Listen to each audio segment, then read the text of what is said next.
पुओ को मारी से को मो बाप को मारी से को मो भाई की मारी पछरे गोड़े गोड़े जाउछन हनुमान लांज बुले गेले 1000 सपना प्रभु को पाखरे हनुमान की पाखरे राम प्रभु की पाखरे तला ए मारपट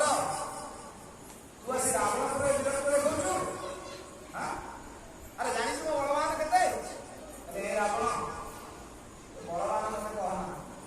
वो प्रभु के कृपा तू सुने को काम करे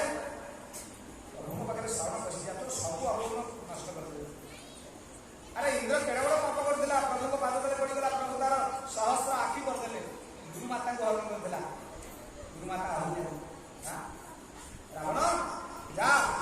प्रभु को पाद तले पड़ी जा हनुमान को कथा को माने जानि अरे कियो अछि आ लांजरे निया लगैले बटी कोना गुडे की याको मृत्यु दंड दियो विभीषण कहले तो कोन मृत्यु दब बोली कहले पर आज्ञा दूत को मृत्यु दिया जायनी हनुमान सेतले लांज टाणी के मुहरे गेले बोली काई कहलो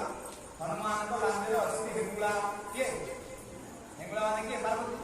नहीं कहले मारे तो काम एठे देखे पड़िबो हेंगुला कहले काई मत आदेश दो ना काई हां रावण कहले को लांज को खाली गेले तो सुनो अंग भंग करी पठाओ बंदर ये माकड़ कर लांजटा हला मेन बापा से रखो या लांजरे निया लगे तो हनुमान कहले मु तो सेया चांदली खबर आइला को हां कहले सुनो केही जाने मु तम घर को लांज पठाई दोछि हनुमान सेठी बसती लांज पठाई देलो समंती को घरे घरे बारी पूछो मम्मी को खेला नहीं रामायण रे 3टा आश्चर्य केतटा 3टा आश्चर्य रामायण रे प्रथम आश्चर्य ला शिव धनु जेते राजा कहले पुणी बढ़ी गला रूप सहस्र से एक ही बारा लगे उठाओ न तरई न तारा 10,000 रे धनु धरे उठै पहिले द्वितीय आश्चर्य ला हनुमान को लांज रावण कहले सइला कहले नाही आउटा काटी पुणी किछि समय देला रावण कहले सइला कहले नाही या आउरी चाकंडे तुलसी लिखिले रहन बसन न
ଧ୍ୱଜା ଦେଖାଯାଉଛି, ତେଣୁ ଧ୍ୱଜା ଗୁଡାକ କଣ ଥିଲୁ 18 ପଦ୍ମ ଧ୍ୱଜା।